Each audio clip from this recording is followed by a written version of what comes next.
Nabi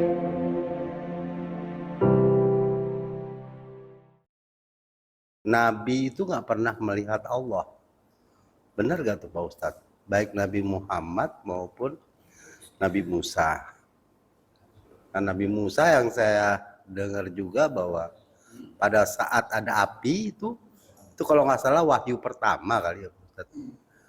Jadi saya dengar bahwa tidak pernah Nabi itu melihat Allah.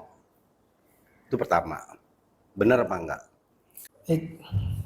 Terima kasih Pak Azmi untuk yang Rasulullah bertemu dengan Allah dan Nabi Musa ya, dan nabi-nabi yang lain. Kalau Rasulullah bertemu dengan Allah, iya, itu jelas, hadisnya juga sahih ya, ketika Rasulullah mendapatkan perintah sholat 5 waktu itu ketemu Allah di langit ya. Meskipun dalam akidah Asy'ari ya, itu tidak boleh menempatkan Allah itu dalam tempat.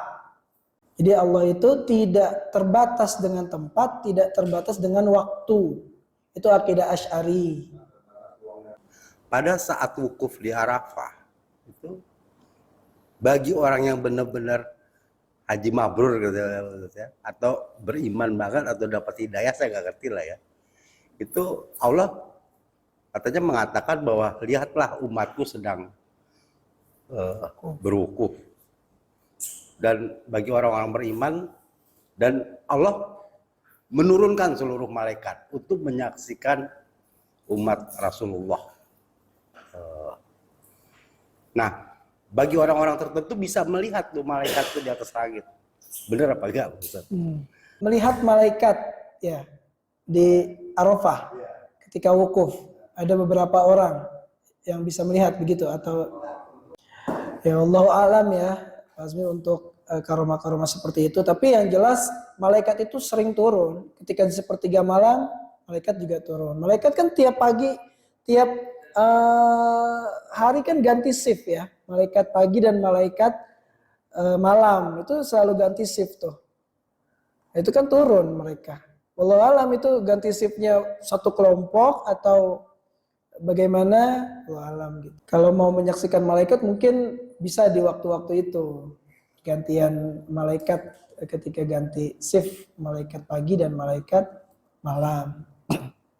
Kalau untuk karomah bisa melihat malaikat ya, itu di kitab manapun ya, di karangan ulama itu saya belum pernah nemuin ada ulama yang bisa bertemu dengan malaikat. Ya, itu belum pernah saya temuin di kitab Syiarun Nubala ya. Itu juga nggak pernah diceritakan ada seorang ulama yang bisa bertemu dengan malaikat sekaliber ulama ya Pak. Ulama orang soleh gitu. Tapi kalau yang bermimpi dengan ketemu dengan Rasulullah banyak.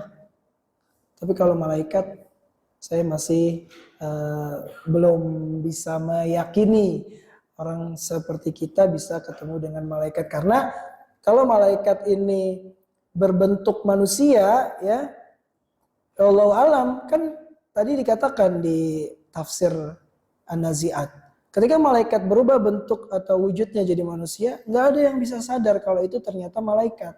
Kalau kita bisa melihat malaikat dalam bentuk benar-benar malaikat, itu kiamat berarti. Ya jangankan ketemu malaikat ya, Nabi Muhammad aja ketemu malaikat Jibril waktu wahyu pertama aja udah panas dingin.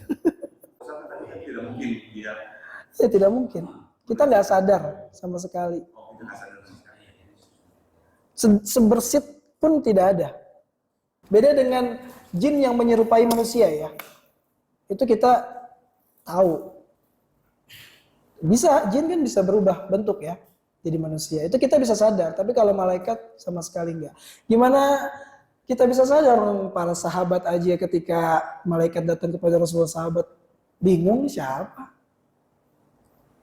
Kan waktu itu datang dengan wujud Arab Baduy. Arab yang tidak tahu tentang agama.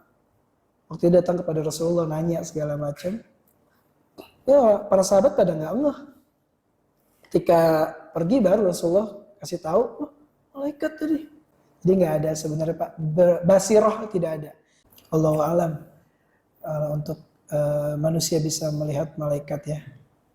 Manusia bisa melihat Rasulullah saja itu udah tingkat yang paling tinggi lah. Apalagi ngelihat yang nyampain wahyunya gitu. Allahu alam. Tapi kalau dalam hal fadilatul amal boleh. Fadilatul amal maksudnya ini kita sedang disaksikan oleh para malaikat nih, boleh. Kayak kita kan di sini kan yatluna kitaballah wa tadarrusuna fi ya wa ghasyiyatuhumur rahmah wa haffazhumul malaikah. Kan kita kan di sini dalam rangka membaca Al-Qur'an. Kan wa haffazhumul malaikah wa dzakarallahu fiman inda. Malaikat ini jagain kita. Kan kita nggak bisa lihat. Hadisnya jelas sahih. Wa haffazhumul malaikah. Kita dijaga oleh para malaikat. Wa dzakarallahu fiman inda. Kemudian malaikat naik ke atas dan dia menyebut nama-nama kita di hadapan Allah. Nah yang ketiga ini yang terakhir ya Pak Ustadz, yang setan. Setan ini saya dengar juga bahwa biasanya orang-orang yang baru belajar itu dibisikin sama setan nih, lu udah hebat, lu udah hebat, lu udah hebat gitu. Nah akhirnya dia merasa hebat. Saking merasa hebat, diri dia akhirnya tidak bermanfaat sama orang lain atau dibenci orang lain. Bahkan akhirnya dia pun menyingkirkan diri dari orang lain. Nah ini apakah itu benar bisikan setan Pak Ustadz? Terima kasih Pak Ustadz. Iya sebenarnya untuk hal dalam hal ilmu ya, apalagi tadi kan dalam hal ilmu agama. Ya maka posisinya adalah yang harus kita ketahui posisi hati. Posisi hati ketika kita menerima ilmu, ketika kita menuntut ilmu itu niatnya apa? Kalau niat untuk berbantah-bantah ya seperti umat Yahudi dong. Gitu. Tapi kalau posisinya kita supaya makin soleh, ya, supaya kita makin baik kehidupannya, nah itu baru baik. Jadi sebenarnya kalau dari awal niatnya itu memang untuk lillahi ta'ala, untuk memperbaiki diri, ya, tapi karena ada keseleo gitu ya, keseleo dalam artian hal yang seperti itu karena terjerumus oleh bisikan setan atau apa ya itu dimaklumi aja. Tapi aslinya setelah itu dia lurus lagi gitu. Tapi kalau udah bengkok lagi. Nah ini perlu diruqyah kayaknya. Ya aslinya kalau orang semakin berilmu itu kan semakin tawadu ya. Semakin fleksibel. Gitu. Jadi kalau hal-hal yang seperti itu jangan di apa ya? Wala tujadilu ya, memang paling amannya tuh jangan dibantah, jangan didebat kalau ada orang yang seperti itu. Baiknya didiamkan aja. Karena memang pada aslinya mereka akan sadar kok gitu. Tapi kapannya itu kita nggak tahu. Karena awal niat dia belajar tuh sebenarnya udah lillahi ta'ala saya yakin gitu. Cuma mungkin karena kondisi hati yang masih belum siap gitu ya. Karena pengelolaan ilmu tasawufnya juga mungkin masih belum. Nah itu yang bikin akhirnya ilmu yang didapat itu ya outputnya jadi seperti itu. Makanya kan kata Imam As-Suyuti itu kalau belajar fikih itu harus belajar tasawuf. Kalau belajar fikih aja itu bikin hati keras. Bahkan Imam Syafi'i pakar fikih ya. Pakar fikih, ilmu usul fikih. Ilmu fikih itu bikin hati keras. Ini dalilnya ini dalilnya mana? Wow, betul-betul dalil. Makanya harus dibarengi dengan tasawuf, yaitu ilmu tentang tazkiratun nafas, kebersihan hati. Ya salah satunya ya mungkin dengan cara merutinkan tilawah, ya dengar tentang kajian masalah riya, masalah hal yang macam-macamnya tentang hati lah gitu. Jangan fikir terus Pak ya, nanti hati kita jadi kering. Kita nyari di Google-nya hukum asuransi, hukum kredit mobil, itu kan masalah fikih terus tuh ya. Harusnya sekali-sekali tuh di googling bagaimana menyikapi perbedaan, bagaimana melatih diri melawan hawa nafsu, bagaimana supaya tidak menjadi hamba yang takabur gitu. Kan itu kan ada pembahasan khususnya. Dan hampir semua ulama-ulama fikih itu punya kitab tazkiyatun nafasnya. Ibnu Taimiyah punya, Ibnu Qayyim punya, Imam Al-Ghazali punya. Hampir semua punya.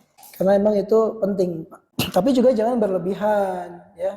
Berlebihan nanti jadi sufi. Belajar tasawuf tapi nggak belajar fikih. Akhirnya bertasawufnya nggak pakai syariah, lampaui batas. Memang paling amannya kalau orang yang merasa benar itu tidak usah di walatu jadilu, ya, nggak usah di debat. Tapi tetap diajak diskusi aja. Apa seperti ini Pak Ustadz, yang dia melihat cahaya sedang berzikir. Kira ada cahaya dan ada suara, kau tidak perlu melakukan sholat lagi. Tapi itu ternyata suara setan yang dia lempar dengan kasurnya. Nah itu kan jadi itu orang, oh itu udah hebat sekali. Kalau orang yang mungkin yang dengan hati yang tinggi, oh aku udah hebat sekali, udah perlu sholat. Padahal kalau dia sadar bahwa Rasulullah pun melakukan sholat hingga akhir hayatnya, ya itu kan bukan sesuatu yang benar. Dan dia sadar bahwa itu adalah godaan setan, dia lempar dengan sadarnya cahaya tersebut. Kalau orang yang mungkin yang lain menerima, barangkali, saya menerima Ilham, karomah. Sudah ada perintah yang baru buat saya. Iya. Setan tuh memang sangat halus ya caranya ya. Makanya banyak orang yang pindah agama atau murtad itu gara-gara mimpi, gara-gara melihat cahaya, hal-hal yang sifatnya goib gitu. Tapi kebalikan, kalau orang yang masuk ke Islam malah justru rasional, hal-hal yang rasional ya. Banyak beberapa kali saya melihat di cuplikan-cuplikan video tuh orang yang masuk ke agama lain itu karena melihat cahaya, karena dibisikin sama malaikat dan lain sebagainya. Itu sebenarnya talbis iblis.